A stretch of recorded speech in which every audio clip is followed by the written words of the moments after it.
Welcome back to the MoChill Zone. And now, Jerry Haleva, Sacramento lobbyist turned Saddam lookalike. Years later, Jeff Bridges was thinking he needed somebody for the Coen brothers to play Saddam. Yeah, that was the real trip. When I'm in my office, see, the movie Hot Shot came out. Hot Shot 90 came out in '93. This was now '97, and my secretary comes in and says, "Somebody named Joel Coen is on the phone for you." Now, as you know, Michael, I am a huge Coen Brothers fan. Blood Simple, Fargo, their work was truly spectacular. And so I'm going to take the call, but I am torn between who the hell is this really, or oh my God. As it turns out, I went with oh my God, and I was right because it was Joel Coen.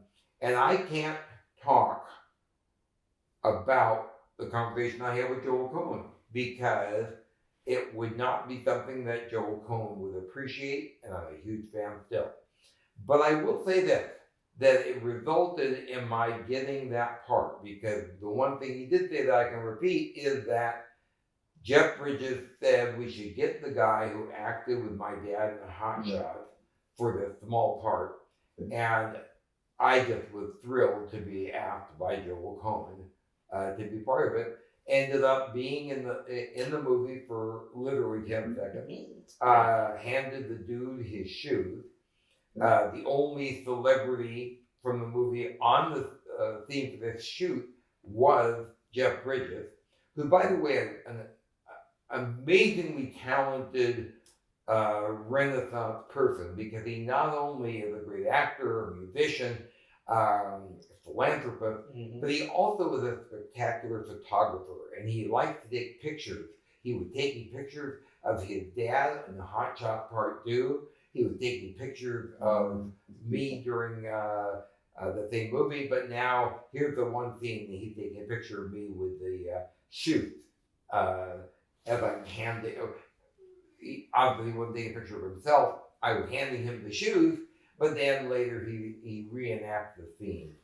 And he resulted in my being in that part, so I owe the dude himself that opportunity, which has become far more of a memorable experience than the millions and millions of people who have never seen Hot Shots Part 2. You know, Hot Shots Part 2 is actually one of the most streamed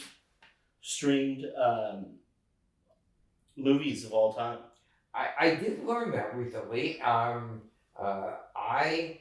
continue to receive residuals from the Screen Actors Guild for a movie that came out in 1993. So it does appear to be very, very popular. And I did do 3 other movies, 4 actually, none of them which got any kind of traction.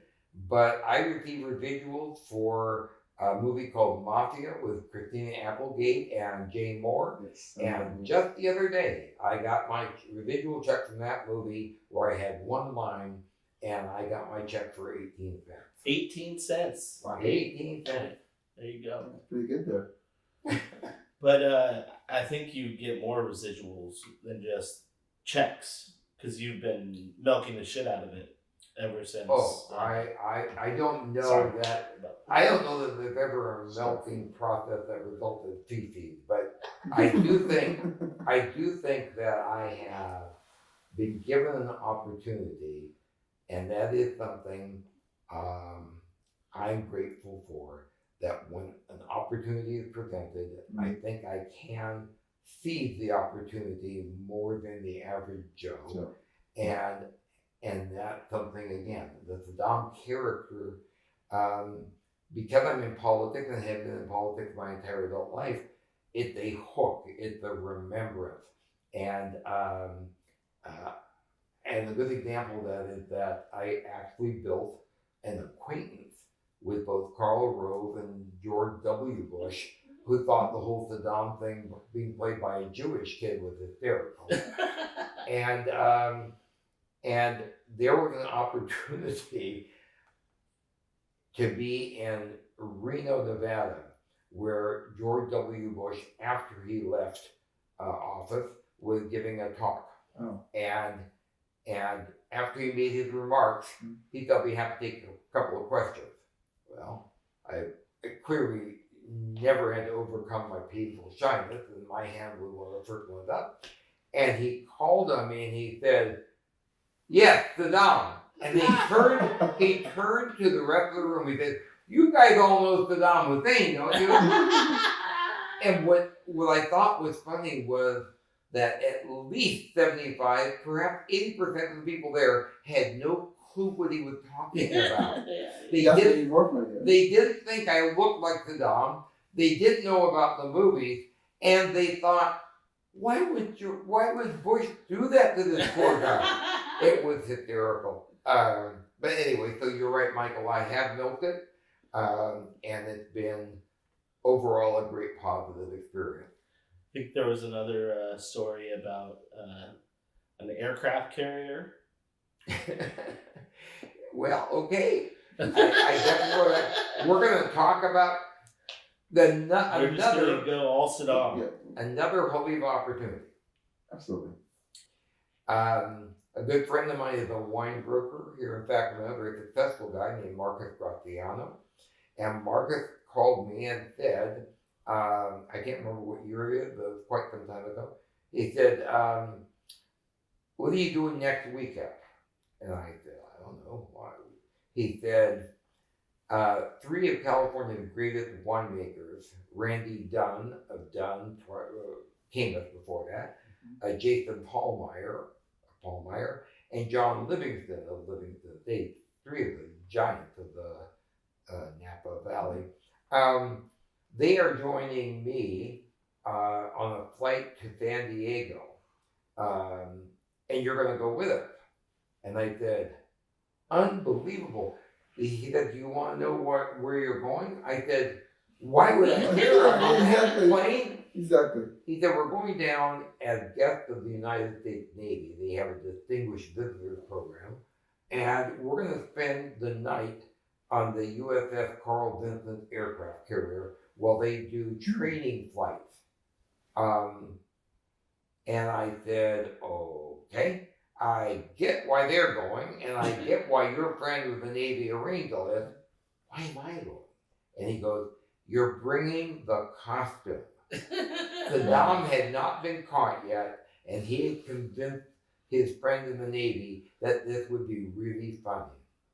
And so I went on this trip, and it was, again, I didn't care if we were going to Needle, California with these 3 great winemakers, but we actually went to North Island. We were boarded onto what they call a COD, Carrier Onboard Delivery System, the famous tailhook movie. It actually is real. You have to land and you get grabbed. And anyway, it was great, and we got a tour of the ship. But then they all go and intermingle because of who they are. I go and change into the Saddam costume because Saddam hadn't been caught yet, and 8 of the biggest, burliest Marines I've ever seen suddenly became my escort because Saddam had been captured. Well, all the crew loved it. They took pictures. They were sending pictures back. And finally, I was escorted up to the bridge where the guy the commander of the Carl Vinson at the time, Davy Crockett, Davy Crockett. Dave Crockett said, "Thank you for doing this." Are you kidding? Thank you for letting me do this. I said, and he, by the way, he just found out he was called an Admiral Select, which means he was about to get his own flag. And I said, unfortunately, this is based on your judgment in letting me do this. This is your last day with the United States Navy. Fortunately, that wasn't true, but I did have an opportunity that 4,800 of the ship's 5,000-man crew would never have. And that is simply because I look like Saddam and was dressed like Saddam. They ushered me into the heart of Intel. And in Intel, they sat me down at the launch station where literally 5 months earlier, that same ship had launched missiles at Iraq. Wow. And I'm sitting here and I'm thinking, I'm here because of a stupid costume. These guys were putting their lives at risk, can't get in the door. It was pretty Brass has a sense of humor. Absolutely. Absolutely. So it was an amazing experience, and I've been very blessed in lots of ways. I never would have thought being that looking like Saddam would be a blessing, but it has been, and I just appreciate the opportunity to share this with you guys and your listeners. Absolutely. We are going to move on to Jerry's first brush with celebrity back in the 70s. In the late 70s, the senator that I worked for, who again tolerated all of this foolishness on my part and treated me not like a staffer but like a colleague, Senator Bill Campbell, may he rest in peace. Uncle Billy, rest in peace.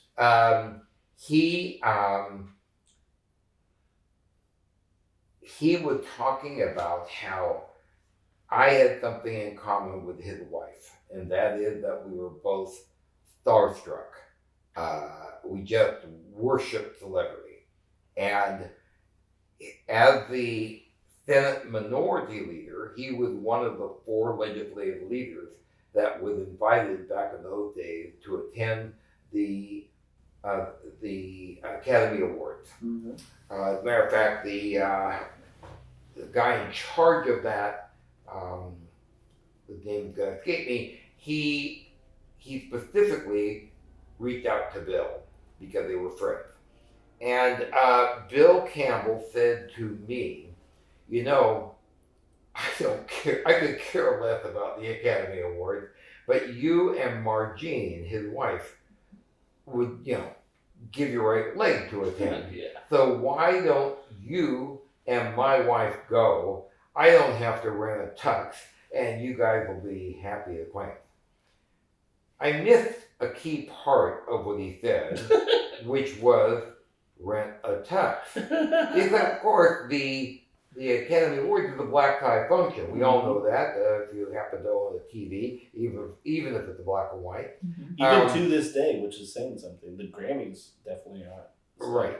But the Oscars too. The Oscars have always been and will always been black tie events, and they will be the height of haute couture, the fashion world. But I thought, okay, I know somebody who's actually been in a movie. I'm going to reach out to her.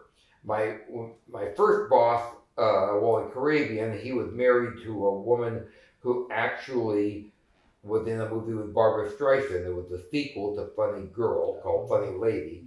And I reached out to her and I said, I'm going to the Academy Awards, but I need you to tell me how should I go? I mean, what's my demeanor? I mean, I'm obviously going to try not to gawk at everybody, but she said, Jerry, attitude.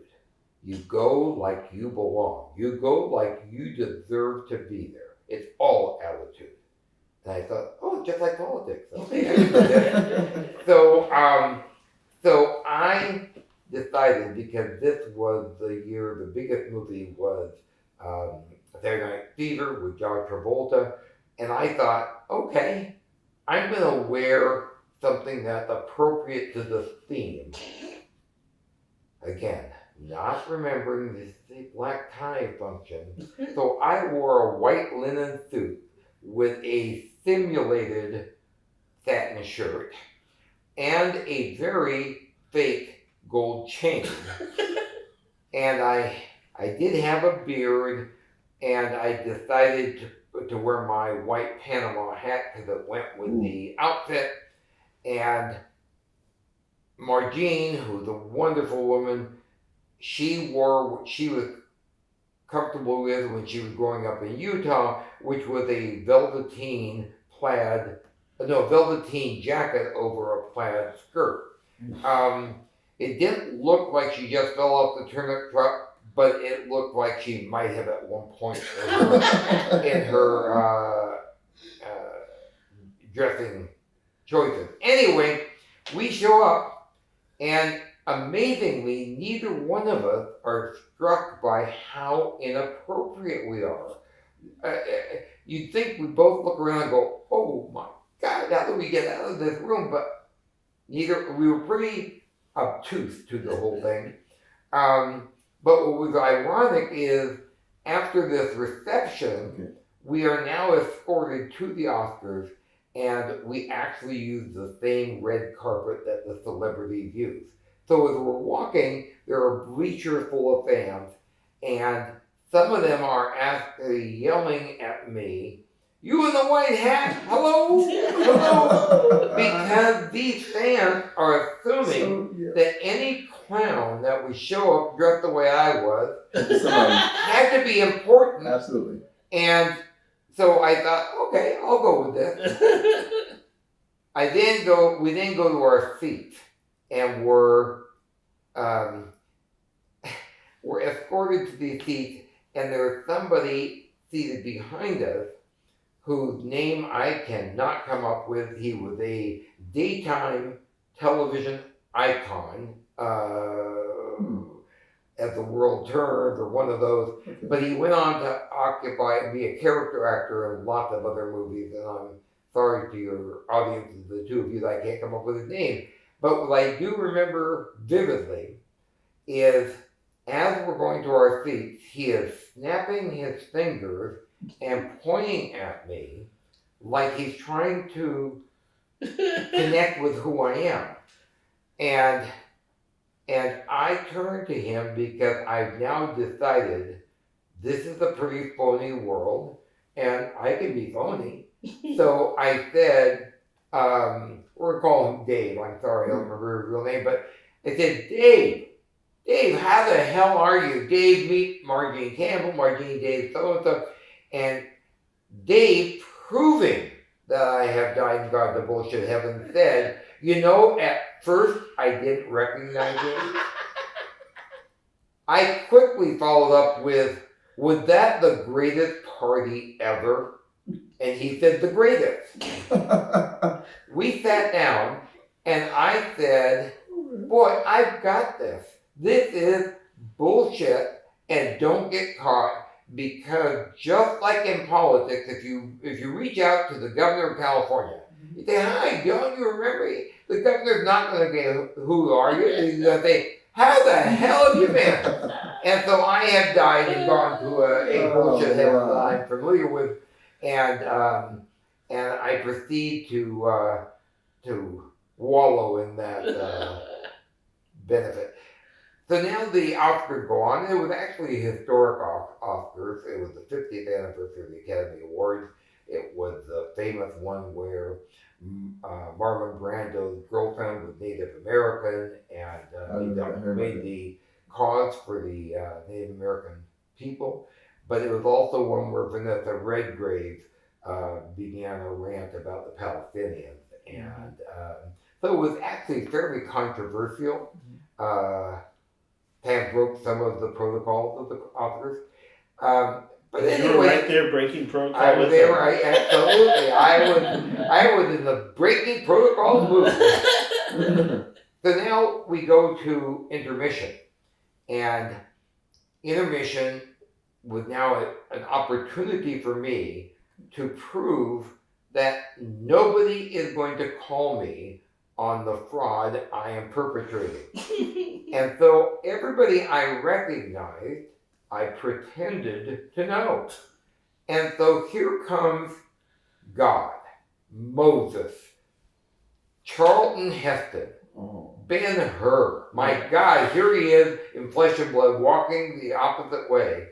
And I stopped and said, Chuck, how the hell are you? Chuck, meet my friend Margene Campbell, Margene Charlton Heston. And it was, again, Charlton Heston was not going to say, I don't know you. Right. And it was a moment that I'll never forget, and a moment that Margene Campbell would terrify them. Because she was, I'm not only bullshitting the world, I'm bullshitting God. Oh, yeah. So, anyway, next person I saw, I did the same thing. Okay. Henry Mancini, one of the greatest composers of all time, and I'm a big fan of Breakfast at Tiffany's and Moon River, all of the things.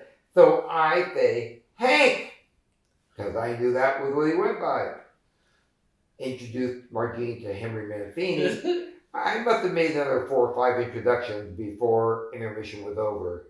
And we go back to the seat, and she is literally upset. She is devastated because, first of all, she is a very conservative Mormon woman who does not know that her husband does very well in Bullshit City, which is Sacramento, California, and I'm a devotee of that particular culture. So she has now begged me that when we leave, I'm through introducing her to celebrities. Please, please, please. And I'm remembering I'm with the boss's wife, so I have to honor that. And we go to, I guess they call it the pit, where all the VIPs wait for the limo to come pick them up.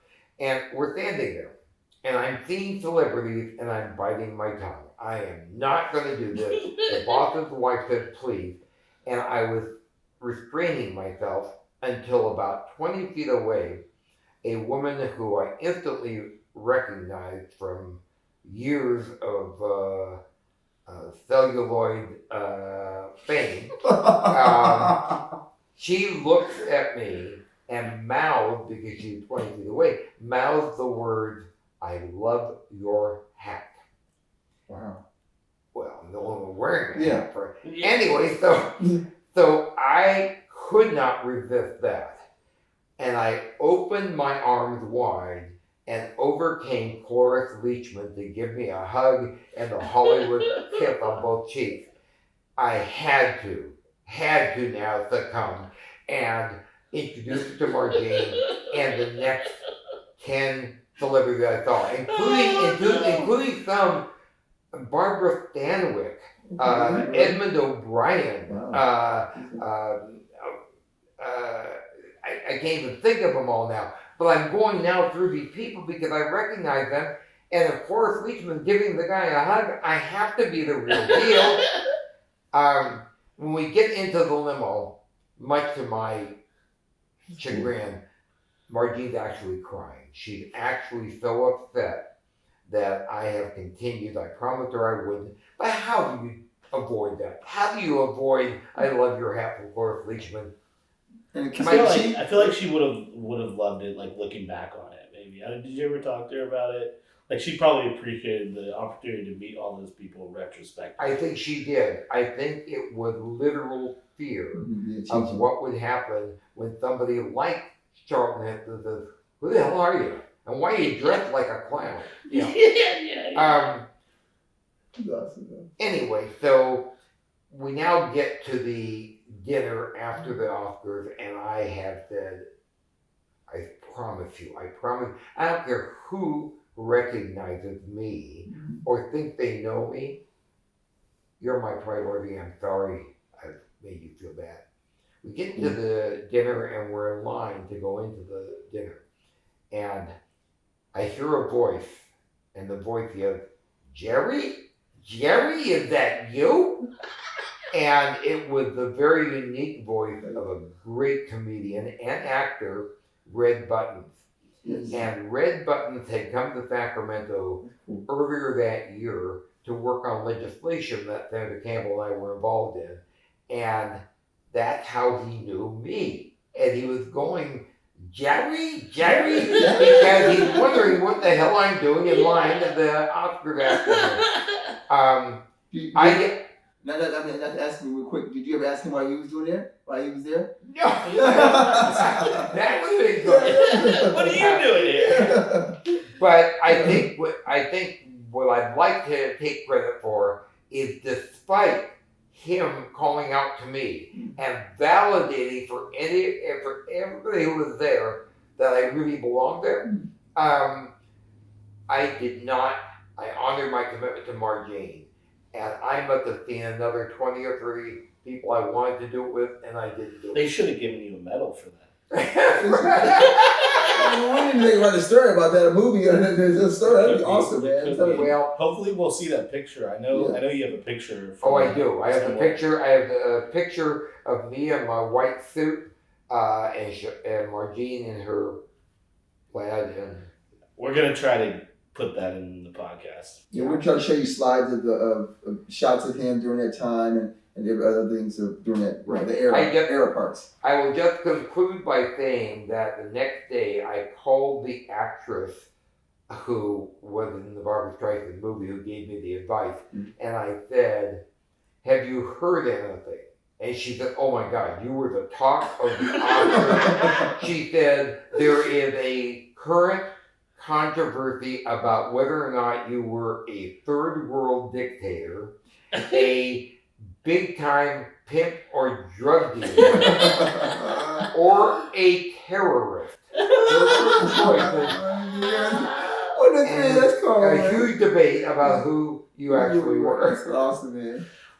Well, maybe before we leave, I know you're going to be a reoccurring guest on the show. Well, hold on. More than just a guest, we're going to have segments featuring you. Maybe you want to talk about those briefly. Yeah, and also too, there's other things also. Not just that. What else are you going on in your life right now? What are you doing right now? And besides that, we know the past, but what you doing right now? What you're really doing now? You know, what's we really about? Well, aside from continuing to milk the Saddam likeness by whatever I'm doing, a lot of people go, "Oh yeah, I remember," and so it remains a hook.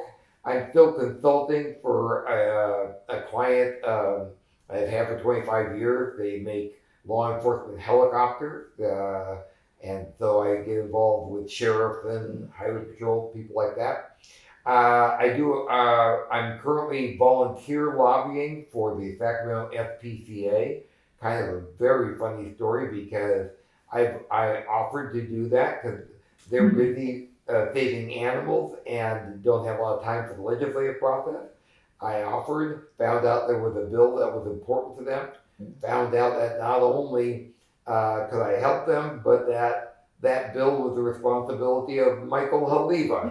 And so I had to be a supplicant as I came to the powerful staff person, to Senator Dave Cogdill, and asked him, "Can I do this? Will you authorize me to legislative council?"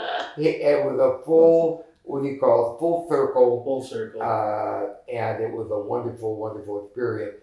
But I continue to represent the Sacramento SPCA, and I'm working to help make changes in a law that the people I think were uninformed when they voted for, which is called Proposition 47. We're making some changes to make sure that it's not okay to go into a store and back up your car and load it full of stuff that doesn't belong to you. Yeah. So I'm working on stuff like that.